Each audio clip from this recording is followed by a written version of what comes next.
자, 다음에 모실 분은 이분 별명이 요즘 까칠 영선이라고 합니다. 이유는 다 나중에 들어보기로 하고요. 민주당의 박영선 의원님이십니다.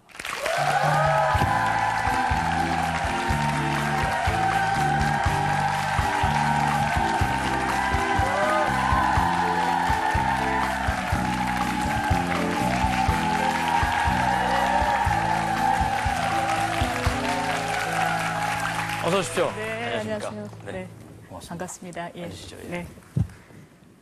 자, 이제 마지막으로 소개드릴 분은요. 이분은 별명이 깍듯 선영이라는 별명을 가지고 계세요. 굉장히 깍듯하다고 해서요. 자유선진당의 박선영 의원님이십니다.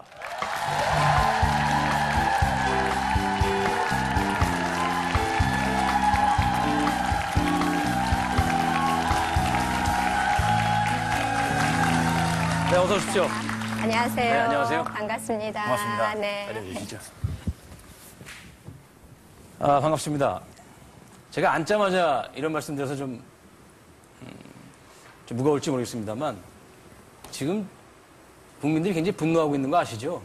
네, 알고 있습니다. 죄송합니다. 18도에서 그렇게 기대를 했는데 지금 또 소방호수가 20년 만에 등장하고 뭐 소화 분말기에 뭐 해머가 등장하고 사실 정말 망연자실이라는 말 이상의 표현이 없을 것 같거든요. 다 이유가 있으실 것 같아요. 그래서 지금 오늘 제가 이런 시간을 갖도록 했어요. 각 당을 대표해서요. 1분 정도 하고 싶은 당을 지목해서 공격을 하십니다. 그리고 공격을 받으신 분께서는 30초간 답변하십니다. 그런데 대화 소통할 때 가장 중요한 것은 약속을 소중하게 생각하는 것 아니겠어요? 1분이고 30초입니다. 제가 10초 전에 끝내주십시오란 말을 중간에 하겠습니다. 반드시 끝내주십시오. 자, 그러면 가장 할 말이 많으실 것 같은 박영선 의원님께서 해주시는데 어느 당을 지목하시겠어요? 그거야 당연히 한나라당이죠. 왜냐하면 가정에서도 뭐 가정이 잘못되면 제일 먼저 혼나는 게 가장 큰 형님이잖아요. 박영선 의원님 준비되셨죠? 네. 시작해 주십시오. 네, 그래서 이제 이 한나라당의 집권 여당 172석을 가진 거대 여당으로서 저는 리더십을 첫째 발휘해야 될 것 같고요. 그리고 그 리더십 속에는 소수, 약자의 목소리를 담을 수 있는 포용과 관용이 필요하다고 생각합니다. 그런데 지금 현재 한나라당의 모습은 그냥 일방적인 독주, 그다음에 불도저식 그냥 밀어붙이기거든요. 근데 과연 이런 밀어붙이기가 어디까지 통할 것이냐. 저는 1970년대, 80년대로 지금 되돌아가고 있다고 생각되어지고 참 안타깝습니다. 그리고 지난 10년 동안 이루어왔던 그 우리 나름대로의 민주주의, 이것이 지금 다 파괴되고 있는 그런 상황이라서 저는 한나라당이 정말 좀 더 큰 마음으로 마음을 열고 전체를 쌓아놔야 된다. 그렇지 않으면 불을 보듯 뻔합니다. 그리고 맞습니다. 이 전쟁이라는 말을 먼저 꺼냈다는 것 자체가 저는 굉장한 실수라고 생각합니다. 국회는 타협하고 나서 네. 나중에 안 됐을 경우에 예. 이 전쟁을 하는 것이지 먼저 전쟁부터 하면 안 되거든요. 알겠습니다. 네. 자, 나 의원님 준비되셨죠? 30초입니다. 예. 말씀해 주시죠. 관용을 말씀하셨는데요. 사실 여당으로서의 관용 중요하다고 생각을 합니다. 근데 야당으로서의 덕목은 역시 또 협조가 아닐까 이렇게 생각을 합니다. 저희 18대 국회는 어느 때의 국회보다도 늦게 원구성이 되었습니다. 그리고 지금까지도 법안 하나, 저희 상임위 같은 경우는 한 건도 상정하지 못했습니다. 제대로 처리하지 못하고 있습니다. 10초 이제는 남았습니다. 일하는 국회의 모습을 보여야 되고 또 야당으로서 이제 여당과 대화하고 좀 타협해 주실 것을 부탁드립니다. 자, 이제 박선영 의원님께서 예. 1분을 쓰실 차례예요. 네. 누구에게 쓰시겠습니까? 아무래도 한나라당 자, 준비되셨죠? 예. 시작해 주십시오. 일단 저는 이번에 그 가장 큰 사건이었던 그 외교통상통일위원회에서의 한미 FTA 상정 과정에 대해서 말씀을 좀 드리고 싶습니다. 그 질서 유지권을 발동을 했는데 질서 유지권을 발동하는 이유는 그 소속 위원들이 아무런 방해도 받지 않고 충분히 자신의 의견을 개진하게 하기 위해서 위원장이 발동하는 것이어서 국회의장이 발동하는 거하고 기본적으로 다르거든요. 그럼에도 불구하고 그 소속 위원들조차 들어오지 못하게 안에서 문을 꽁꽁 걸어 잠그고 상정을 했다는 것은 이건 절차적으로 너무나 중대한 하자라고 생각이 들고요.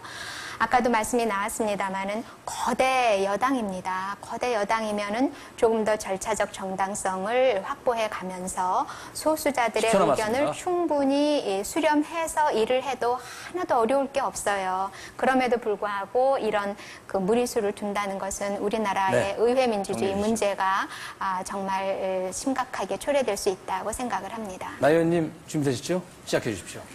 거대 여당이라고 말씀하시지만 사실 거대 여당이 할 수 있는 게 여태까지 아무것도 없었습니다. 이번에 통일에서 사실 저희는 FTA 비준 동의안을 상정하겠다고 누차 이야기했습니다. 그럼에도 불구하고 합의를 안 해주셔서 상정조차 못했고 목요일의 상황에서도 사실은 10초 상정 남았습니다. 여부에 대해서조차도 논의를 하는 것으로 한번 회의를 열어보자고 했는데 그것조차 거부해서 이런 상황이 온 것에 대해서는 안타깝게 생각하지만 이제는 그래서 네, 좀 끝났습니다. 합의를 하자는 얘기입니다.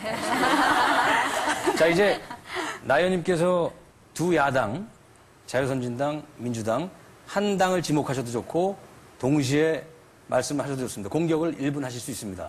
어느 당을 지목하시겠습니까? 두 당 다도 괜찮고 한 당도 괜찮습니다. 이번에는 민주당만을 말씀드려서. 위해서요. 네. 시작하겠습니다. 시작. 예, 이제 사실 저희가 굉장히 어렵습니다. 금융위기로 나라가 매우 어렵고요. 미국의 경우에나 외국의 경우를 보면 국회가 앞장서서 이런 금융위기를 모두 힘을 합쳐서 극복하는 모습을 보여주고 있습니다. 그런데 우리 국회의 모습이 어떻습니까? 사실 어떠한 법안 하나도 제대로 처리하지 못하고 내년에 금융위기를 극복할 수 있는 여러 가지 뭐 예산이라든지 이런 것부터도 우리는 번번이 발목이 잡혔습니다. 이제는 조금 더 물론 여당으로서의 관용을 보여야 하는 것도 중요하겠지만 야당으로서도 국가의 이익, 국익과 국민을 좀 생각하시고 마음을 넓게 여시고 우리 한나라당과 같이 대화하시고 그리고 또 저희에게 타협해 주실 것은 좀 타협해 주셔서 그래서 이제는 좀 국민을 들 앞에서 우리가 떳떳하게 일하는 국회의 모습을 보여주었으면 하는 그런 생각입니다. 네. 자, 박 의원님 준비되셨죠? 답변해 네. 주십시오. 시작해 주십시오. 예산이 지난 12월 12일 날 통과됐죠. 저희 민주당 입장에서는 이 12월 12일 날 예산 통과를 합의한 것은 굉장히 정말 통 크게 저희가 합의를 한 것입니다. 그동안 국회 역사상 예산이 이렇게 빨리 통과된 적이 없습니다. 그만큼 우리 경제 위기를 함께 극복하자는 그런 마음이죠. 그러니까 백지장도 맞들면 낫다라는 것인데요. 그러나 한나라당은 그 형님 예산 또 대운하 이런 예산 고집 피우면서 협상을 결렬시켰습니다. 그래서 네, 그런 주시죠. 부분에 대해서는 한나라당이 좀 너무 지나치게 독주하고 있다고 네네. 생각합니다. 조금 이 부분에 있어서는 시각의 차이가 있는 것 같습니다만 알겠습니다. 우선- 백분 토론이 아니니까 제가 네, 뭐 무슨- 심야 토론이 아니니까 더 말씀 안 드리겠습니다. 맞는 말씀이신데요. 저희는 이 대화하고 협력하고 본인의 주장을 차분하게 펼치는 능력이 있으신 분들이니까 이 능력을 보고 싶고요. 이런 그 모습들이 모범이 돼서 국회에서 좀 잘 이런 모습들이 보였으면 좋겠다는 바람에서 오늘 이런 시간을 가진 겁니다. 우선 박수 한번 쳐주시죠. 수고하신 세 분에게. 자, 이번에는 이어서요. 좀 스스로 자기 자신에게 아픈 시간을 가질게요. 상대당만 잘못 있는 것이 아니잖아요. 분명히 자기 성찰이 필요할 겁니다. 자기 당에 대한 비판을 좀 30초씩 해주십시오. 그런데 우리가 경계해야 될 것은 비판을 위장한 칭찬이 되면 안 됩니다. 이번엔 자유선진당에서 먼저 해주실까요? 박 의원님? 사실 우리 당은 너무 젊잖아요. 민주당처럼 뭐 점과